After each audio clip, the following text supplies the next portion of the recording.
ಗಂ ಗಣಪತಾಯೇ ನಮಃ. ಶ್ರೀ ಗುರು ದೇವ ರುದ್ರಾಯ ನಮಃ. ಎಲ್ರಿಗೂ ನಮಸ್ಕಾರ ಸ್ನೇಹಿತರೆ. ನಾನು ನಿಮ್ಮ ಪ್ರಕಾಶ್. ಸ್ನೇಹಿತರೆ, ನಿಮ್ಮ ಶತ್ರುವನ್ನು ಸಂಪೂರ್ಣವಾಗಿ ಬುಡ ಸಮೇತ ಸರ್ವನಾಶ ಹೇಗೆ ಮಾಡೋದು ತಿಳಿಸ್ಕೊಡ್ತೀನಿ. ಅದಕ್ಕೂ ಮುಂಚೆ ನನ್ನ ಚಾನಲ್ನ ಸಬ್ಸ್ಕ್ರೈಬ್ ಮಾಡಿಲ್ಲ ಅಂದರೆ ಸಬ್ಸ್ಕ್ರೈಬ್ ಮಾಡಿ, ಲೈಕ್ ಮಾಡಿ, ಶೇರ್ ಮಾಡಿ. ಹಾಗೆ ಬೆಲ್ ಐಕಾನ್ ಬಟನ್ ಪ್ರೆಸ್ ಮಾಡೋದನ್ನ ಮರಿಬೇಡಿ. ಏಕೆ ಅಂದರೆ ಮುಂದೆ ನಾನು ಏನು ವೀಡಿಯೋಸ್ ಬಿಡ್ತೀನೋ ಅದೆಲ್ಲರಿಗಿಂತ ಮುಂಚೆ ನಿಮಗೆ ಬಂದು ಸೇರುತ್ತೆ. ಸ್ನೇಹಿತರೆ, ಮೊದಲನೆಯದಾಗಿ ಈ ಕ್ರಿಯೆನ ಮಾಡೋದಕ್ಕೆ ನಿಮಗೆ ಒಂದು ಏಲಕ್ಕಿ ಬೇಕಾಗುತ್ತೆ, ಮತ್ತು ಒಂದು ಚಿಕ್ಕದಾದ 1 ಇಂಚದು ಒಂದು ಸಣ್ಣ ಮಳೆ ಬೇಕಾಗುತ್ತೆ. ಅದು ಹಿತ್ತಾಳೆ ಮಳೆನೇ ಆಗಬೇಕಾಗುತ್ತೆ. ಇದನ್ನು ತೆಗೆದುಕೊಂಡು ಈ ಕ್ರಿಯೆನ ಶನಿವಾರದ ದಿನ ಮಾಡಬೇಕಾಗುತ್ತೆ. ಮತ್ತು ಅವರ ಒಂದು ಫೋಟೋ ಬೇಕಾಗುತ್ತೆ.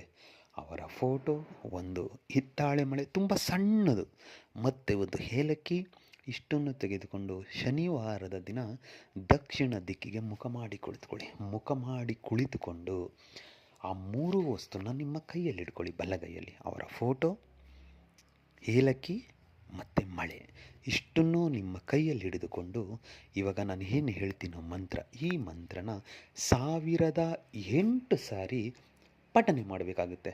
ಮಂತ್ರ ತುಂಬ ಚಿಕ್ಕದಾಗಿದೆ. ಕ್ರೀಂ ಕ್ರೀಂ ಫಟ್, ಕ್ರೀಂ ಕ್ರೀಂ ಫಟ್, ಕ್ರೀಂ ಕ್ರೀಂ ಫಟ್, ಈ ರೀತಿಯಾಗಿ 1008 ಸಾರಿ ಪಠನೆ ಮಾಡೋದಿರುತ್ತೆ. ಪಠನೆ ಮಾಡಿ ಮುಗಿದ ಮೇಲೆ ಆ 3 ವಸ್ತುಗೆ ಉಫ್ ಅಂತ ಅಭಿಮಂತ್ರಿಸಿ ಆದ ಮೇಲೆ ಆ ಮಳೆ ಏನು ನಿಮ್ಮ ಕೈಯಲ್ಲಿದೆಯೋ ಅದನ್ನು ಏಲಕ್ಕಿಗೆ ಚುಚ್ಚು ಬಿಡಿ ಸಾಕು.